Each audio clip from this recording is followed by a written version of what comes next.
গরমের মৌসুম শুরু হয়ে যায় আর এদিকে টুনি পাখি তার ঘর বানানোর জন্য একটি গাছের উপর গিয়ে বসে পড়ে আর বলতে থাকে, এই গাছটি তো অনেক সুন্দর আর মজবুত রয়েছে। আমি যদি এখানে বাসা তৈরি করি তাহলে প্রখর রোদ থেকেও বাঁচতে পারবো আর এখানে সুন্দর বাতাসও হবে। এরপর টুনি বাসা বানানোর আরো সরঞ্জাম আনার জন্য সেখান থেকে উড়ে চলে যায় আর এই ফাঁকে সেখানে একটি কাক চলে আসে। এই টুনটুনি পাখি এখানে কি করছে? আমি তো এখানে বাসা বানাবো।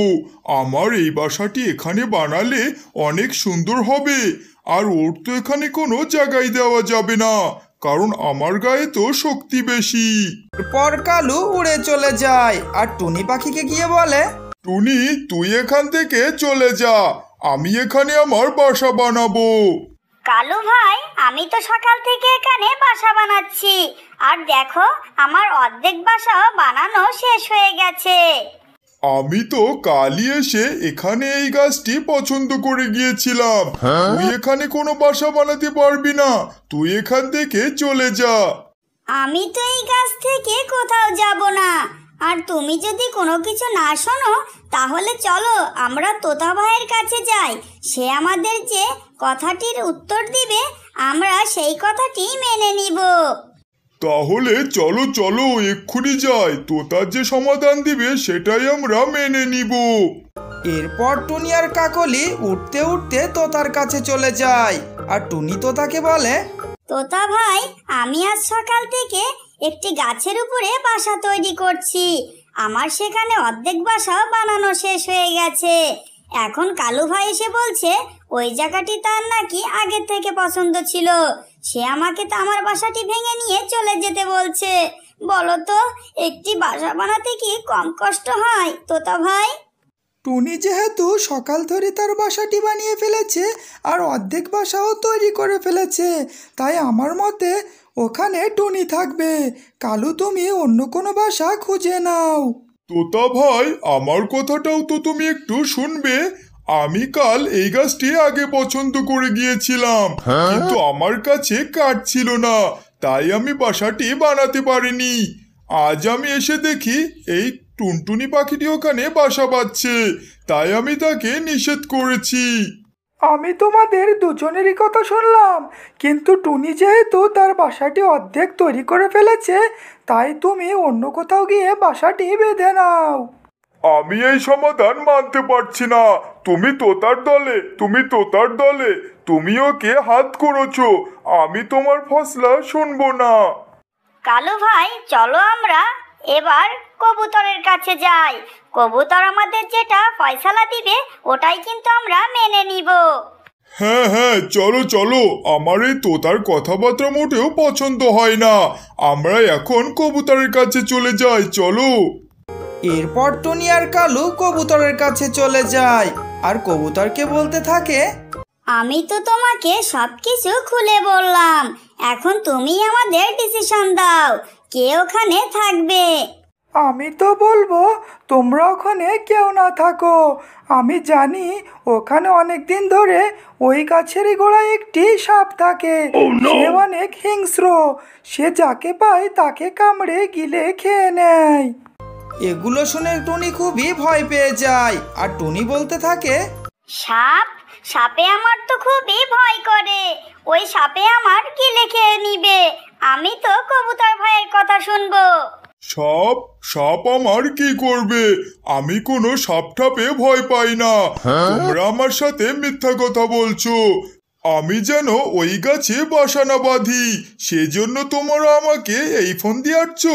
আমি সেটা কিন্তু ধরে ফেলেছি, আমি ওখানেই বাসা বাঁধবো, আর এটাই আমার ফাইনাল ডিসিশন। এদিকে টুনি তার বাসা বানানোর সরঞ্জাম কাঠগুলো নিয়ে সেখান থেকে উড়ে চলে যায় আর নতুন একটি গাছের উপর যেয়ে তার বাসাটি বানাতে থাকে। এদিকে কালু সেই গাছের উপর তার বাসাটি বানানো শুরু করে আর বলতে থাকে, আমাকে ওরা পাগল মনে করে, আমি কোনো সাপটাপের ভয় করি না। আমি এখানে বাসা বাঁধে দিব্য শান্তিতে দিন কাটাতে পারবো। এখানে অনেক বাতাস রয়েছে আর খোলা মাঠ, কি সুন্দর দৃশ্য। আমি তো এখানে মজা করে দিন পার করব। এরপর টুনি উঠতে উঠতে একটি বাঁশের ঝাড়ের উপরে চলে যায় আর সেখানে গিয়ে দাঁড়িয়ে বলতে থাকে, আমার জন্য তো এই বাঁশঝাড়টি অনেক ভালো হবে। কোনো শিকারী পশু পাখি এই বাঁশঝাড় বেয়ে উপরে উঠতে পারবে না। আর আমি এখান থেকে দিব্য খাবার সংগ্রহ করে আমার দিনটি চালিয়ে নিতে পারবো। এদিকে কালু কাজ করতে করতে তার অনেক কষ্ট হয়ে যায়। তখন সে বলতে থাকে, ওরে, আমার অনেক কষ্ট হয়ে গেছে, আমি তো এখন এখানে একটু বিশ্রাম নিয়ে নিই। এরপর কালু সেই বাসার উপরে ঘুমিয়ে পড়ে আর এদিক দিয়ে সেই গাছের কোটর থেকে একটি সাপ বেরিয়ে আসে। এখানে তো কোনো পাখি আছে মনে হচ্ছে, আমার আশেপাশেই তো গন্ধ পাচ্ছি। আমি এক্ষুনি উপরে চলে যাই। এরপর সাপটি আস্তে আস্তে গাছের উপরে চলে যায় আর সেখানে গিয়ে সে কালু কাককে দেখতে পায়। তখন সে বলে, আরে, অনেক দিন তো আমি পাখির মাংস খাই না, আজ তো এই কালো কাকেরই মাংস খাবো। এদিকে কালুর ঘুম ভেঙে যায় আর কালু সাপকে দেখে বলে, ওরে বাবা রে, এটা তো দেখছি বড় একটি সাপ। আমি এখন কি করব? বাঁচাও, বাঁচাও, আমাকে কেউ বাঁচাও, এই কালো সাপটির হাত থেকে আমাকে কেউ বাঁচাও। আরে, তোকে তো আমার হাত থেকে কেউ বাঁচাতে পারবে না। আমি তো বিষধর কালনাগ, তোকে এক ছোবলেই শেষ করে দিব। আমার তো ওই কবুতরের কথা শোনাই ঠিক ছিল, আমি কেন তার কথা শুনলাম না? আমি এখন কিভাবে বাঁচবো এই সাপের হাত থেকে? দেখি, একটু বুদ্ধি করে দেখি এই সাপটির হাত থেকে বাঁচা যায় কিনা। সাপ ভাই, আমি যদি তোমাকে প্রতিদিন একটি করে শিকার এনে দিই, তাহলে কি তুমি আমাকে ছেড়ে দিবে? আরে, আমাকে দেখে কি তোর বোকা মনে হয়? আমি তোকে এখান থেকে ছেড়ে দিব আর তোকে এখান থেকে পালিয়ে যাবি।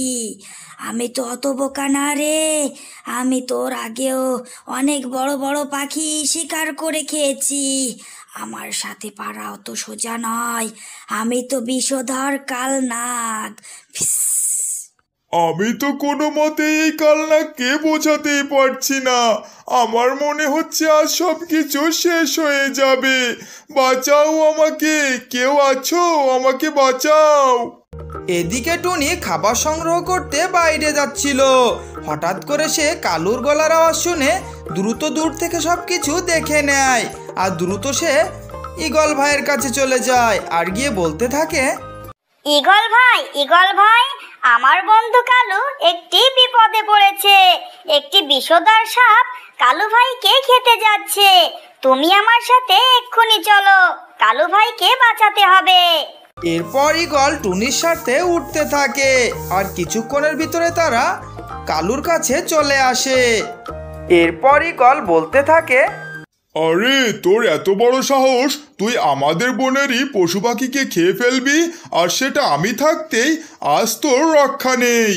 এরপর ঈগল সাপটিকে মারতে থাকে। এরপর মার খেয়ে সাপটি সেখানে মরে যায় আর সেখান থেকে ঈগল সাপটিকে নিচে ফেলে দেয়। টুনি রে, আমাকে তুই ক্ষমা করে দে রে টুনি। আমি হিংসা করে এই গাছে তোর বাসা বাঁধতে দিচ্ছিলাম না।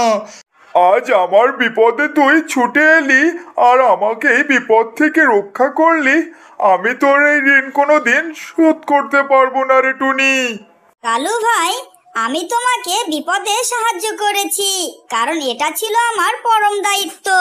আমি চাই না আমার কোনো বন্ধু আমার সামনে কোনো সময় বিপদে পড়ুক। আর তুমি কখনো কারোর সাথে হিংসা করো না, হিংসা সবসময় মানুষকে ধ্বংস করে দেয়। আমার প্রিয় ছোট্ট বন্ধুরা, ভিডিওটি ভালো লাগলে ভিডিওটিতে একটি লাইক দিয়ে চ্যানেলটিকে সাবস্ক্রাইব করে দাও। তোমাদের একটা লাইক আর সাবস্ক্রাইব আমাদের পরবর্তী ভিডিও বানাতে খুবই উৎসাহ করে।